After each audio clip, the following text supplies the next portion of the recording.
తెలంగాణలో 3 పెండింగ్ స్థానాలపై కాంగ్రెస్ కసరత్తు. ఖమ్మం సీటుపై కొనసాగుతోన్న పీఠముడి. హైదరాబాద్, కరీంనగర్ అభ్యర్థులు దాదాపు ఖరారు.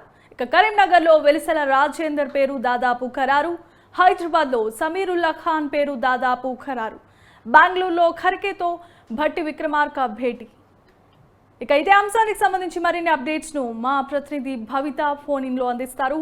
భవిత, ఇప్పటికీ మరో 3 రోజుల్లో నామినేషన్ల స్వీకరణ గడువు ముగియనుంది. లోక్సభ ఎన్నికలు మరో 20 రోజుల్లో పోలింగ్ కూడా స్టార్ట్ కానుంది. ఈ నేపథ్యంలో ఇప్పటికీ అధికార పక్షంలో ఉన్న కాంగ్రెస్ పార్టీ 3 పెండింగ్ స్థానాల యొక్క పీఠముడైతే కొనసాగుతున్నాయని చెప్పుకోవాలి.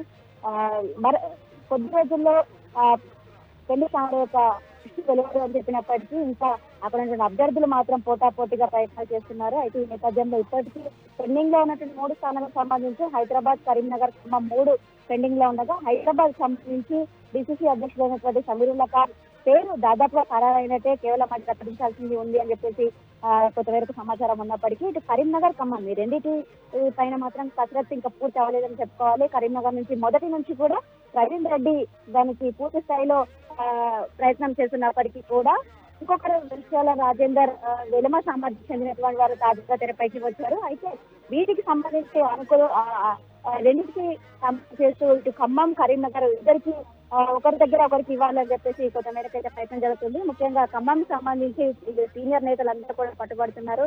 ఇటు బట్టి విక్రమార్క సతీమణి నందినికి ఇవ్వాలని చెప్పేసి బట్టి పోరాడుతుంటే, ఒకవైపు ప్రసాద్ రెడ్డి పొంగులేటి శ్రీనివాస్ రెడ్డి సోదరుడు ప్రసాద్ రెడ్డికి సీటు కన్ఫర్మ్ చేయాలని చెప్పి పొంగులేటి శ్రీనివాస్ రెడ్డి వాళ్ళ ప్రయత్నం వాళ్ళు చేస్తున్నారు. ముఖ్యంగా తుమ్మల నాగేశ్వరరావు కొడుకు అనేటువంటి యుగంధర్ కి సీట్ కావాలని చెప్పేసి ఇటు తుమ్మల నాగేశ్వరరావు పోరాటం చేస్తున్నారు. అయితే ఇవన్నీ పక్కన పెడితే ఖమ్మం సామాజిక వర్గం ఇటు ఎక్కువగా ఉన్నటువంటి వాళ్ళకే, అంటే చౌదరికి ఖచ్చితంగా ఖమ్మం కేటాయించాలని చెప్పేసి ఇటు చౌదరి ఖమ్మ సామాజిక వర్గ వాళ్ళు ఒకవైపు పోరాటం చేస్తుంటే, వెలిసాల ఇంకొక ఖమ్మం సీట్ నుంచి పొంగులేటి ఇయ్యంకుడి పేరు కూడా కొంతమేరకు అయితే బయటికి వినపడుతున్న పరిస్థితి కనబడుతుంది. ఇవన్నీ పక్కన పెడితే ముఖ్యంగా ఖమ్మం సీట్ పైన పీఠముడి కొనసాగుతూనే ఉంది. సైడు మరి ఇద్దరు నేతల మధ్య మాత్రం ఈ పోటీ మాత్రం తీవ్ర స్థాయిలో ఉందని చెప్పుకోవాలి. ఇటు పొంగులేటి శ్రీనివాస్ రెడ్డితో పాటు డిప్యూటీ సీఎం బట్టి వీరిద్దరు మాత్రం తీవ్ర స్థాయిలో వాళ్ళ కుటుంబ సభ్యులకి సీటు కావాలని చెప్పేసి పోటీ పడుతున్న నేపథ్యంలో కొంతమేరకు ఖమ్మం సంబంధించి మాత్రం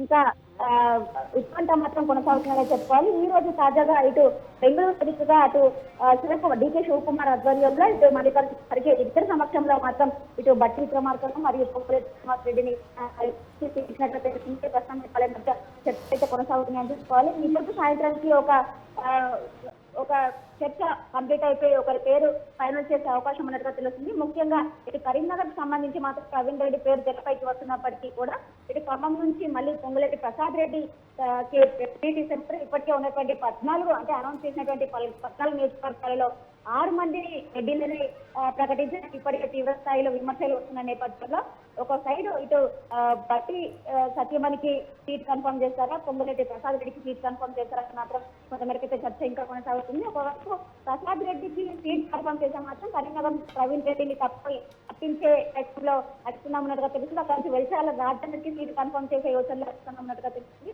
ఒకవేళ పొంగులేటి ప్రసాద్ రెడ్డికి సీట్ కన్ఫర్మ్ కాకపోతే మాత్రం కరీంనగర్ నుంచి ఇటు ప్రవీణ్ రెడ్డికి సీట్ కన్ఫర్మ్ సాగుతున్నట్టుగా తెలుస్తుంది.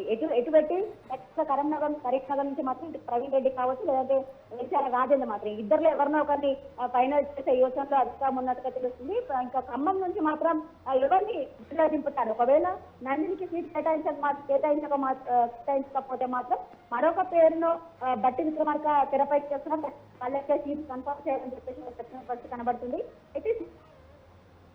Yes, thanks for the updates, Bhavita.